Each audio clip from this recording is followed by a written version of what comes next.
Kennedy Stone's hands were still covered in blood when she realized she had just killed someone who didn't deserve to die.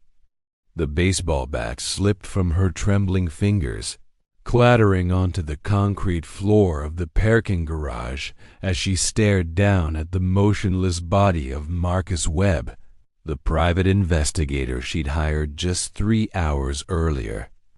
The irony wasn't lost on her. She'd hired Marcus to find evidence that would prove her husband's innocence, and instead, she'd become a killer herself. It had started so simply that morning. Kennedy Stone, successful family therapist and mother of 2, had been making pancakes for her daughter Emma when Detective Rivera called with news that shattered her carefully constructed world. Her husband, David, a respected pediatric surgeon, had been arrested for the murder of 3 young women. The evidence was overwhelming, Rivera had said. DNA, personal items, a witness who'd seen David's car at the last crime scene. Kennedy's first instinct had been denial. David couldn't hurt anyone. She'd seen him cry over injured animals, watched him stay up all night with sick children at the hospital. But as the day progressed and more details emerged, doubt began to creep in. The late nights David claimed were emergency surgeries. The unexplained credit card charges. The way he'd grown distant and secretive over the past 6 months. By noon, Kennedy had made a decision that would change everything. She hired Marcus Webb, a former police detective turned private investigator, to find proof of David's innocence. She needed evidence that would exonerate her husband, evidence that would allow her to look her 8-year-old daughter in the eyes and tell her that Daddy was coming home. Marcus had agreed to meet her at 8 p.m. in the parking garage beneath his office building. He'd claimed to have found something important, something that would change everything about the case. Kennedy had driven there with hope blooming in her chest for the first time all day. But when Marcus had opened his laptop and shown her the evidence he'd discovered, Kennedy's world had collapsed in a way she never could have imagined. The files on Marcus's computer weren't proof of David's innocence. They were proof of something far worse. Photos, videos, documents, all showing that David Stone wasn't just a killer. He was something more systematic, more organized. The 3 murders the police knew about were just the beginning. Marcus had uncovered evidence of at least 12 other victims over the past 5 years. "I'm sorry, Mrs. Stone," Marcus had said, his weathered face filled with genuine sympathy. "I know this isn't what you wanted to hear, but I had to show you the truth. Your husband is a serial killer." Kennedy had stared at the screen, watching a video of David methodically dismembering a young woman in what looked like the basement of their family home. The same basement where Emma played with her dolls. The same basement where Kennedy had hosted book club meetings and holiday parties. But it was the audio that had broken something fundamental inside her. David's voice, calm and conversational, explaining to his victim exactly what he was going to do to her. The same voice that had whispered, "I love you," to Kennedy every night for 10 years. The same voice that had read bedtime stories to Emma. "You can't show this to the police," Kennedy had heard herself say. Marcus had looked confused. "Mrs. Stone, I have to. There are families out there who deserve to know what happened to their daughters." No. The word had come out flat, emotionless. Emma can't know about this. No one can know about this. I understand this is difficult, but you don't understand anything. Kennedy's voice had risen, surprising them both. My daughter thinks her father is a hero. She tells everyone at school that Daddy saves children's lives. How am I supposed to explain that Daddy actually takes lives? That he's a monster? Marcus had closed the laptop gently. Mrs. Stone, I know this is devastating, but these victims' families deserve justice. And there might be other women out there in danger right now. That's when Kennedy had noticed the baseball bat leaning against the concrete pillar behind Marcus.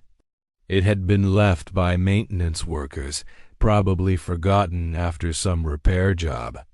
In that moment, looking at Marcus's determined face, Kennedy had seen her future play out with crystal clarity. Marcus would turn the evidence over to police. David would be convicted not just of 3 murders, but of 12. The media would swarm their house.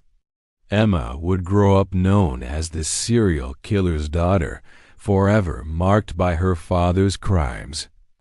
Kennedy couldn't let that happen. The first swing had been clumsy, panicked. Marcus had tried to dodge, but the cramped space between parked cars had given him nowhere to go. The second swing had been more deliberate. By the third, Kennedy had stopped thinking altogether. Now, standing over Marcus's body, Kennedy felt a strange calm settling over her. The rational part of her mind screamed that she had just murdered an innocent man, a good man who had been trying to do the right thing. But the mother in her, the part that would do anything to protect her daughter, felt only relief. No one would ever know what David had really done.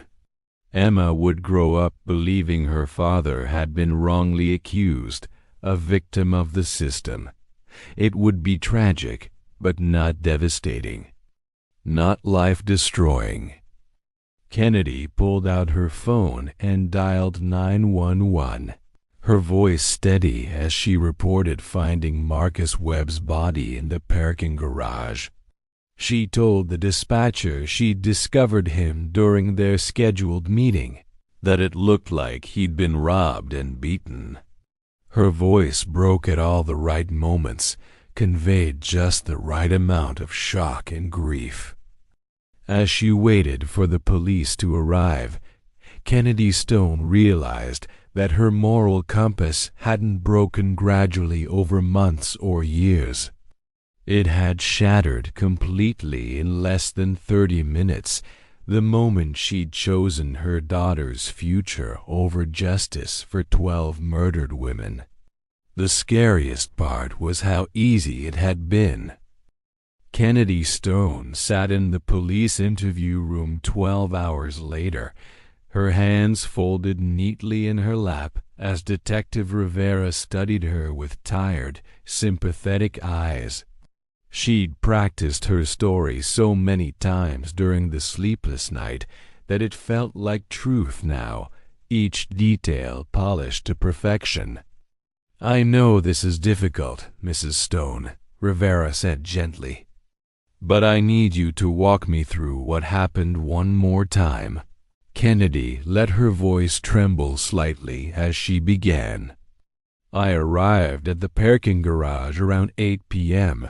Marcus had called earlier and said he'd found something important about David's case. I was so hopeful that maybe he'd found proof of my husband's innocence.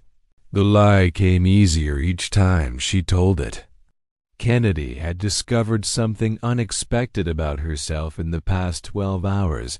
She was exceptionally good at deception.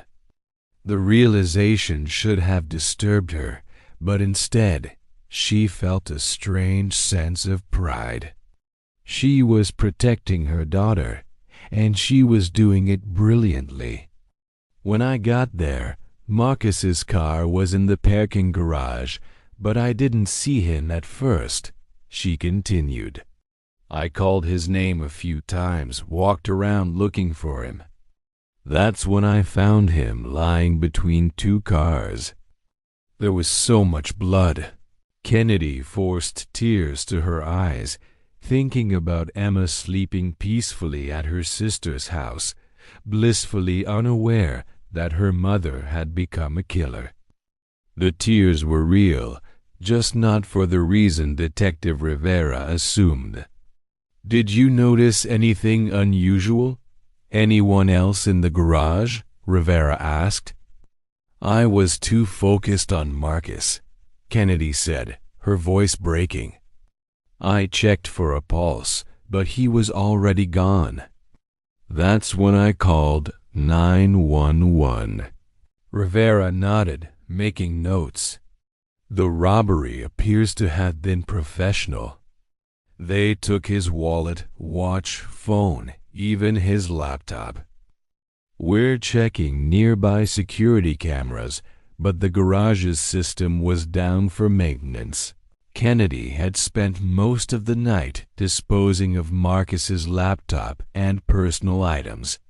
The laptop now sat at the bottom of Lake Michigan, along with his wallet and phone.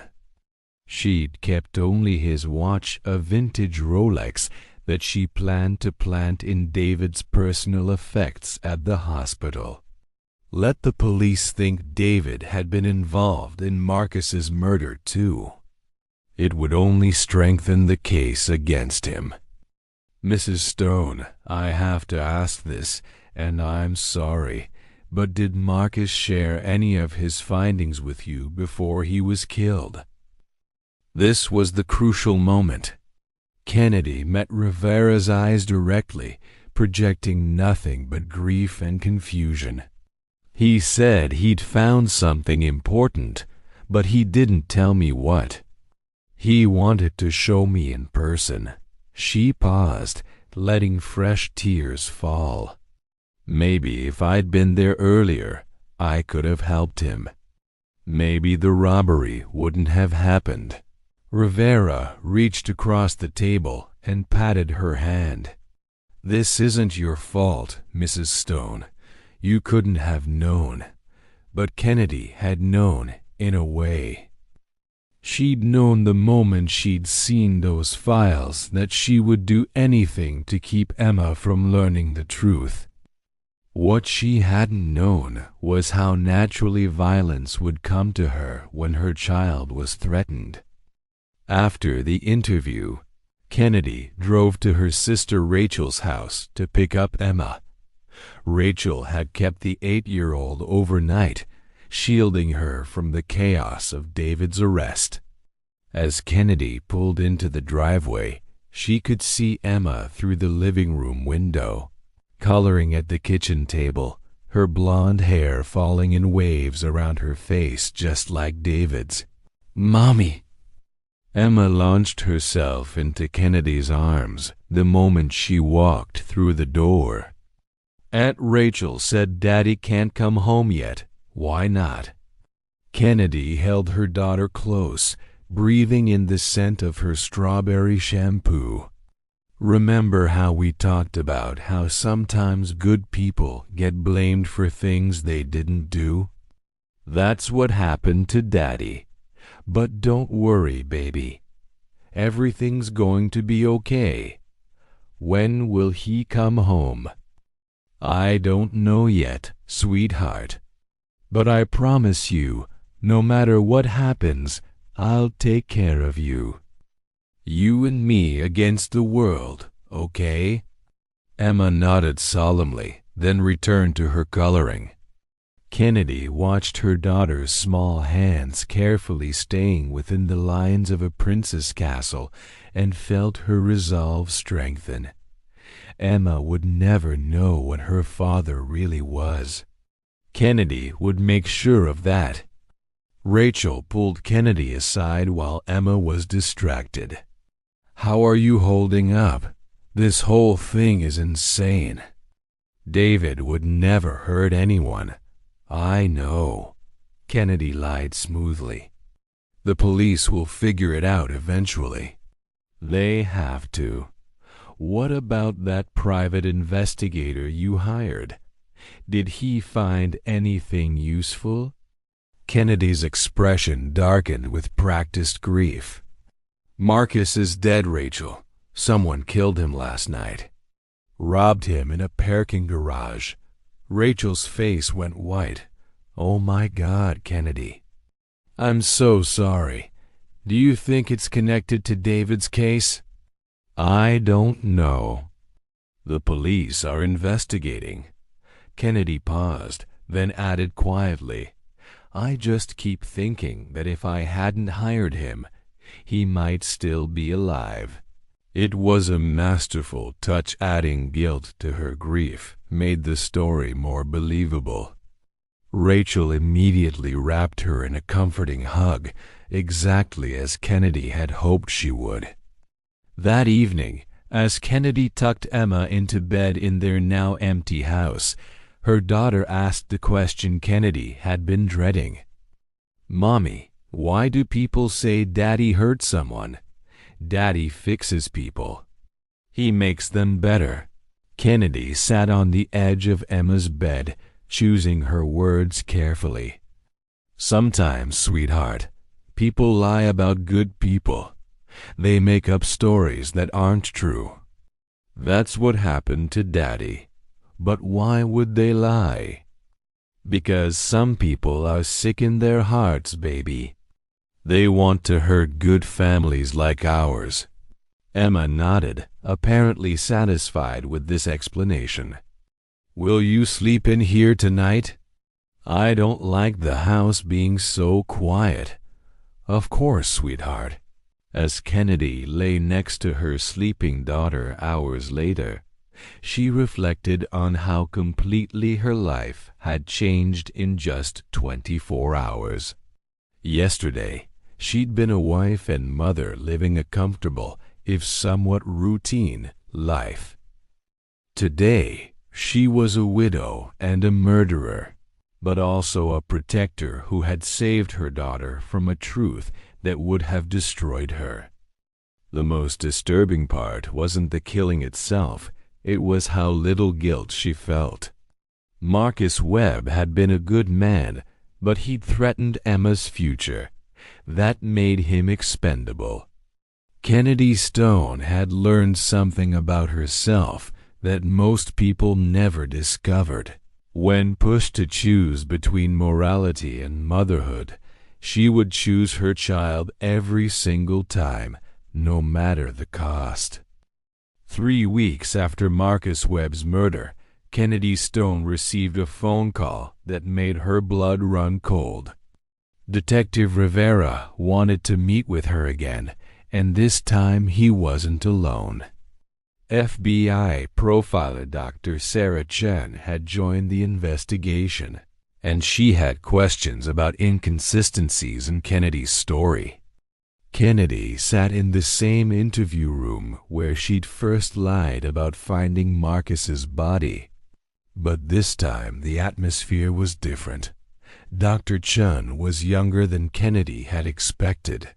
Maybe mid-30s, with sharp, intelligent eyes that seemed to see through everything. She studied Kennedy with the intensity of a scientist examining a specimen. "Mrs. Stone," Dr. Chun began, "I've been reviewing the Webb murder case, and I have to say, something doesn't quite add up." Kennedy kept her expression neutral, channeling the grief-stricken widow she'd been portraying for weeks. "I don't understand. I've told you everything I know." "The timing bothers me," Dr. Chun continued. "Mr. Webb was killed within hours of discovering evidence that would have significantly expanded your husband's case." "That's quite a coincidence. Are you suggesting I had something to do with Marcus's death?"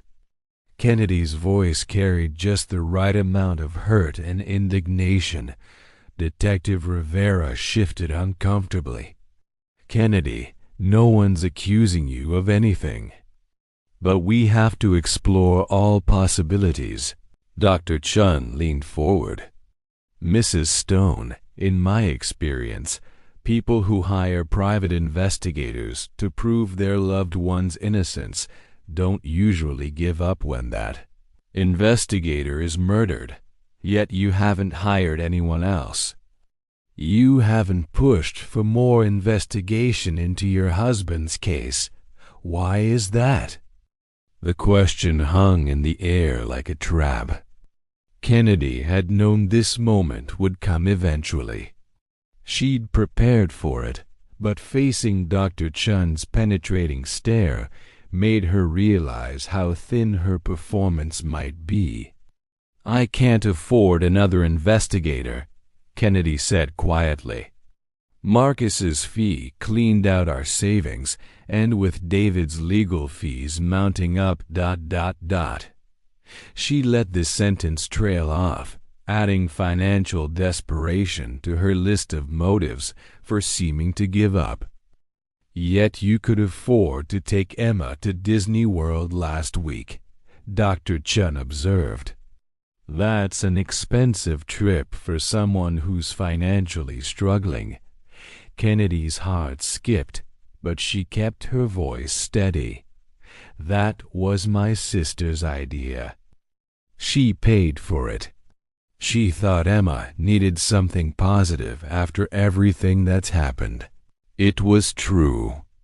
Rachel had insisted on the trip, saying Emma needed distraction from the ongoing investigation into her father's crimes. What Rachel didn't know was that Kennedy had suggested the idea, planted it carefully during one of their conversations about Emma's well-being. "Mrs. Stone," Dr. Chun said, "have you considered the possibility that your husband might actually be guilty?" The question hit like a physical blow, not because Kennedy hadn't considered it, but because she knew with absolute certainty that it was true. She'd seen the evidence, watched the videos, heard David's voice explaining his methods to his victims. But admitting that would raise questions about why she'd never shared that information with police. "David would never hurt anyone," Kennedy said firmly. "I've been married to him for 10 years. I know who he is." "People can hide their true nature for decades," Dr. Chun replied. "Especially psychopaths. They're exceptionally good at maintaining a normal facade." Kennedy felt a chill at how accurately that description fit her own behavior over the past 3 weeks. She'd maintained her facade perfectly, playing the grieving wife and worried mother while secretly feeling relief that David was locked away and Marcus was silenced forever. "I think we're done here," Kennedy said, standing up. "Unless you're formally charging me with something, I'd like to go home to my daughter." But as she reached for her purse, Dr. Chun dropped another bombshell. "We found something interesting in Mr. Webb's office. Hidden files on his computer server that automatically backed up his work. Files that show he'd uncovered evidence of additional victims connected to your husband." Kennedy's blood turned to ice, but she forced herself to look confused rather than terrified. "What kind of evidence?" "The kind that would have destroyed any chance of your husband being seen as anything other than a monster," Dr. Chen said carefully. "The kind of evidence that might make someone desperate enough to kill to keep it hidden." Kennedy's mind raced. She destroyed Marcus's laptop, his phone, everything she could find. But she'd never thought about remote backups or cloud storage. How much did the police know? How much had Marcus discovered beyond what he'd shown her that night? "I want to see this evidence," Kennedy said, surprising both detectives. It was a calculated risk, but refusing might seem more suspicious than curiosity. Dr. Chun and Detective Rivera exchanged glances. "Mrs. Stone, that's not how investigations work. We can't share evidence with family members. Then why are you telling me about it?" Kennedy's voice rose slightly. "Are you trying to get me to confess to something I didn't do because I loved Marcus? He was trying to help my family. Were you aware that Mr. Webb had discovered evidence of at least 15 victims?" Dr. Chun asked quietly. Kennedy let her face go slack with shock. It wasn't entirely an act. 15 victims was more than even she had known about. 15? That's impossible. Your husband is a serial killer, Mrs. Stone, one of the most prolific we've ever encountered. Mr. Webb had uncovered a pattern going back almost 8 years. Kennedy sank back into her chair, letting the weight of the revelation appear to crush her. Inside, she felt only cold calculation. If the police had found Marcus's backup files, they might have everything. But they were still questioning her, which meant they didn't have direct evidence of her involvement in his murder. "I need to go home," she said shakily. "I need to be with Emma. She can't know about this. Please, she's just a child."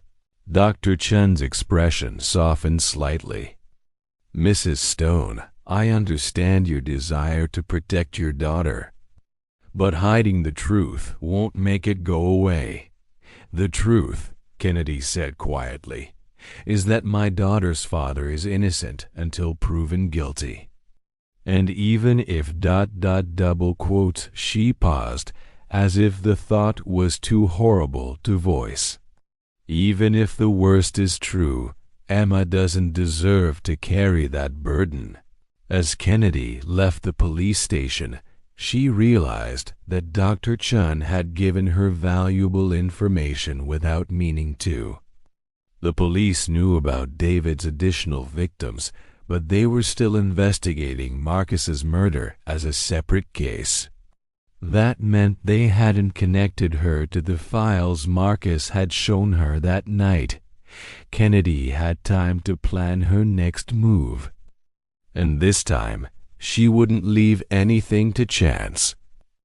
Kennedy Stone stood in David's hospital office at 2A, systematically destroying the last pieces of evidence that could connect her to Marcus Webb's murder. She'd waited until the night shift was minimal, used David's keycard that she'd kept for emergencies, and now she was planting the vintage Rolex she'd taken from Marcus's body among David's personal belongings. The plan was elegant in its simplicity. Let the police think David had killed Marcus to silence him. It would explain the robbery, the timing, everything. David was already facing life in prison. What was one more murder charge? And more importantly, it would end Dr. Chun's investigation into Kennedy's involvement. As she placed the watch in David's desk drawer, Kennedy felt a presence behind her and spun around to find Dr. Chun standing in the doorway, her weapon drawn but lowered. "I thought I might find you here," Dr. Chun said calmly. "Though I have to admit, I didn't expect you to be planting evidence quite so literally." Kennedy's heart hammered, but her voice remained steady. I don't know what you're talking about. I came to get some of David's things for Emma. She misses her father. At 2 a.m.? Using a keycard that should have been deactivated weeks ago. Dr. Chun stepped into the office, closing the door behind her. Mrs. Stone, I know you killed Marcus Webb. That's ridiculous. Kennedy's mind raced through possible escape routes, but Dr. Chen was blocking the only door. Why would I kill the man trying to help my husband? Because he wasn't trying to help your husband. He was trying to expose him.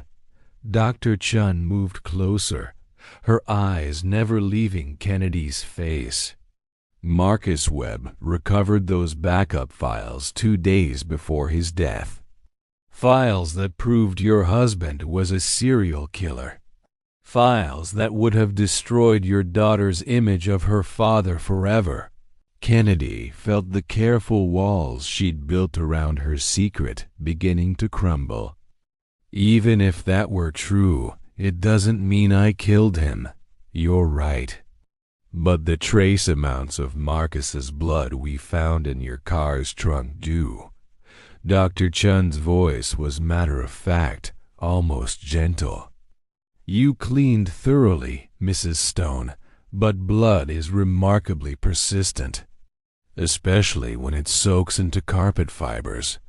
The revelation hit Kennedy like a physical blow. She'd been so careful, had thought she'd cleaned every surface, disposed of every piece of evidence. But she'd forgotten about the carpet in her trunk where she'd transported Marcus's laptop and personal items. I can see you're wondering how we missed it in our initial search, Dr. Chun continued. We didn't, but we also didn't have probable cause to test it until now. Amazing what a warrant can uncover when you know what to look for. Kennedy sank into David's desk chair, the weight of capture settling over her like a burial shroud. But even as despair threatened to overwhelm her, her mind continued to work, looking for angles, for ways to minimize the damage to Emma. What happens now? Kennedy asked quietly. Now you tell me why. I've profiled hundreds of killers, Mrs. Stone, but you're different. You're not psychotic. You're not a natural-born killer. You're a mother who made a terrible choice. I need to understand what drove you to it. Kennedy looked at Dr. Chen's face and saw something unexpected, not judgment, but genuine curiosity and perhaps even sympathy. It occurred to her that this might be her last chance to tell the truth, her last opportunity to make someone understand why she'd done. Have you ever been a mother, Dr. Chun? No, I haven't. Then you can't understand what it feels like to know that one piece of information could destroy your child's entire life. Kennedy's voice grew stronger as she spoke. Emma thinks her father is a hero. She tells her friends at school that Daddy saves children's lives. She draws pictures of him in his surgical scrubs, writes stories about the princess whose father is a doctor who makes sick children better. Dr. Chun listened without interrupting, her expression neutral but attentive. Marcus showed me videos, Kennedy continued, her voice breaking for the first time. Videos of David torturing and killing young women.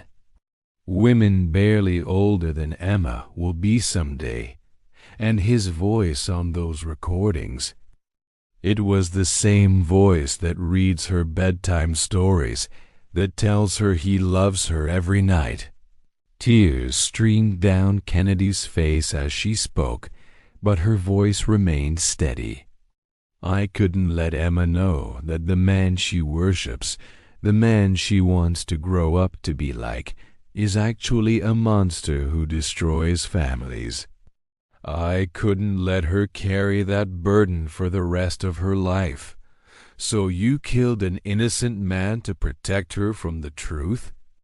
I killed a man who was going to destroy my daughter's world, Kennedy corrected. Marcus was a good person, and I'll carry the guilt of what I did to him forever. But Emma will grow up believing her father was wrongly accused, that he was a victim of circumstance. She grieved for him, but she won't be destroyed by him. Dr. Chun was quiet for a long moment. Mrs. Stone, do you understand that your daughter will eventually learn the truth anyway?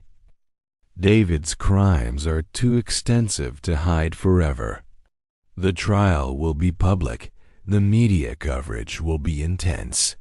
Maybe, Kennedy acknowledged, but not yet. Not while she's 8 years old and still forming her understanding of the world. When she's older, stronger, maybe she'll be able to handle the truth. But right now, she needs to believe that her father loved her and that love was real.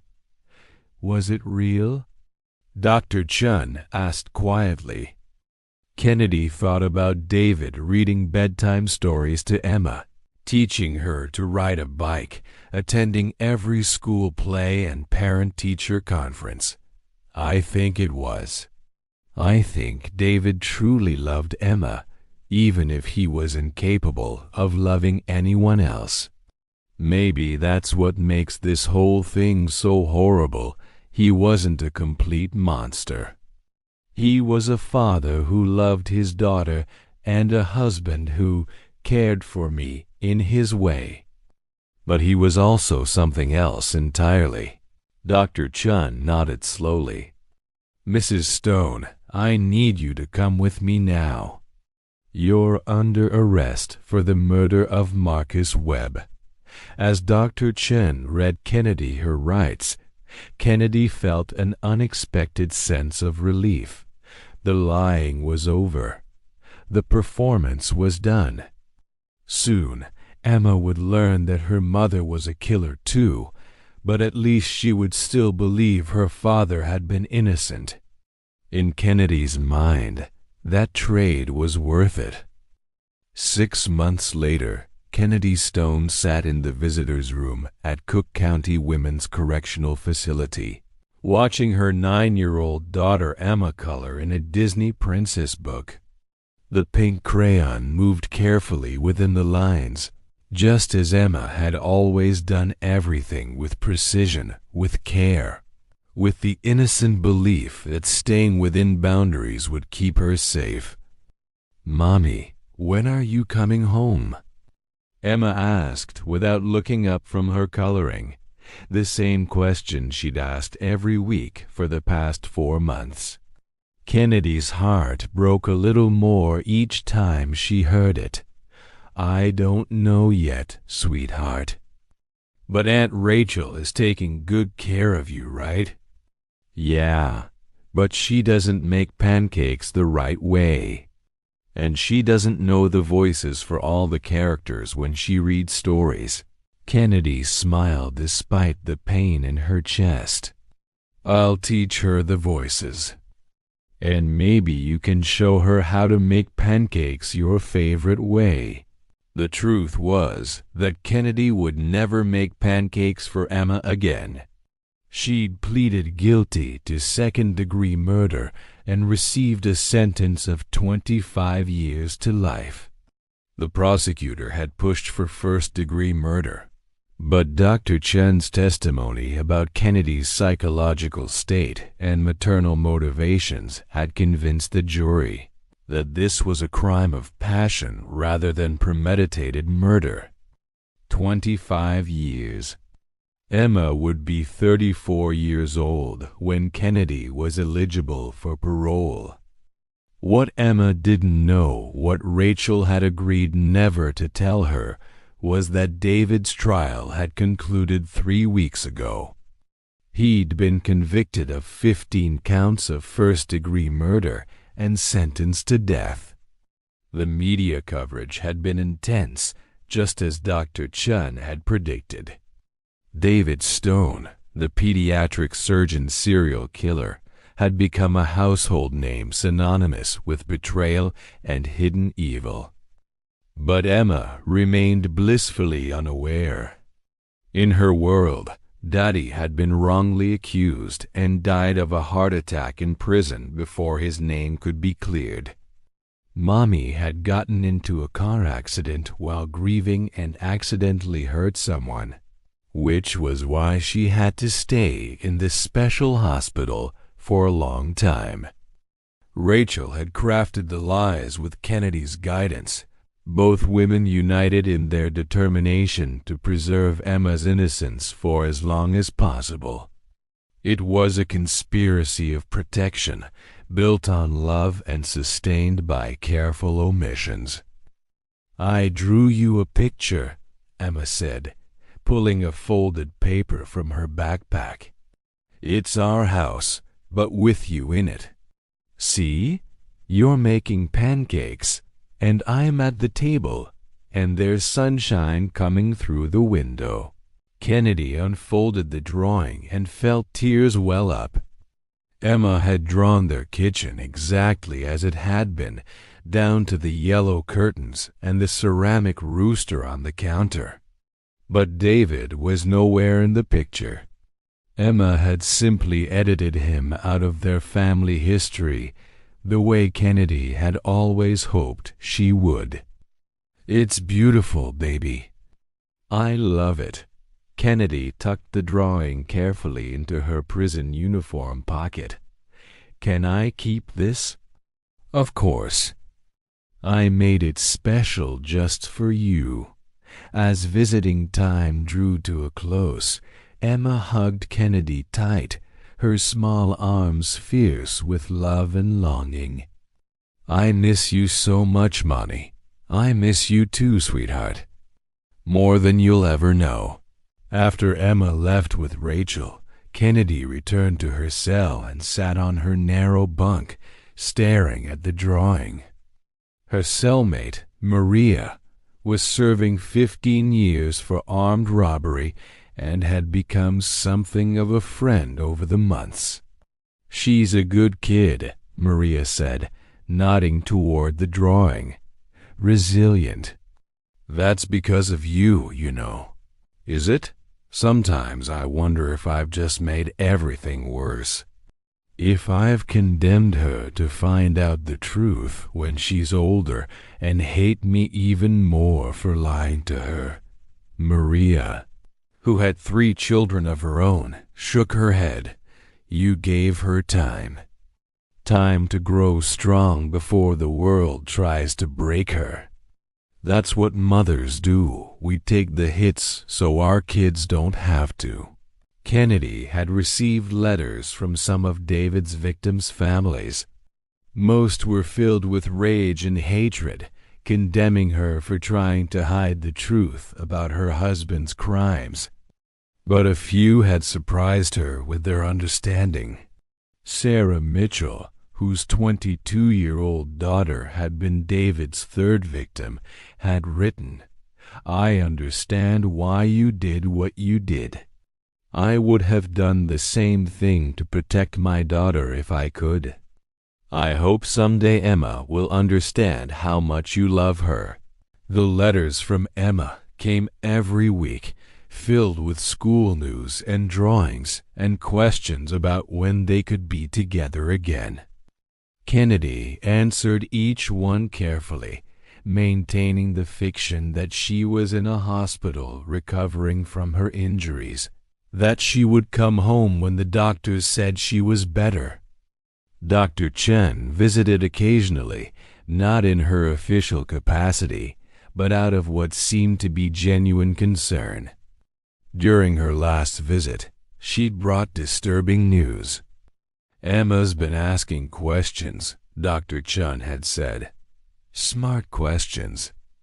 about why there are no newspaper articles about your car accident, about why she can't visit you in a regular hospital. Rachel is doing her best, but Emma's getting older. She's starting to piece things together. Kennedy had felt her carefully constructed world beginning to crack. How long do you think we have? Maybe a year, maybe two. Emma's exceptionally bright. She's going to figure out that the adults in her life have been lying to her. And when she does, she's going to be angry, hurt, confused. But Kennedy, she's also going to understand eventually that everything you did came from love. Now, alone in her cell, Kennedy reflected on the choices that had brought her here. She'd killed an innocent man to protect her daughter from a truth that was going to find its way to the surface anyway. She'd traded 25 years of her freedom for maybe 2 years of Emma's innocence. Had it been worth it? Kennedy looked at Emma's drawing again, at the sunshine streaming through the kitchen window, at the careful way her daughter had colored their small family complete and happy. Yes, every single day of her sentence would be worth it if it meant Emma had a few more years of believing in goodness, of trusting that the people who loved her would protect her from the darkness of the world. Kennedy Stone had learned that moral compasses don't break gradually. They shatter in single moments when you're forced to choose between right and wrong, between justice and love, between truth and protection. And sometimes, when you're a mother, the choice isn't really a choice at all. She folded Emma's drawing carefully and placed it with the others in her small collection of treasures. Tomorrow she would write another letter, maintaining another lie, buying another week of innocence for the daughter who meant more to her than her own soul. The moral compass might be broken, but a mother's love remained true north. Subscribe now for more psychological thrillers that explore the dark side of human nature. Comment below. How far would you go to protect someone you love?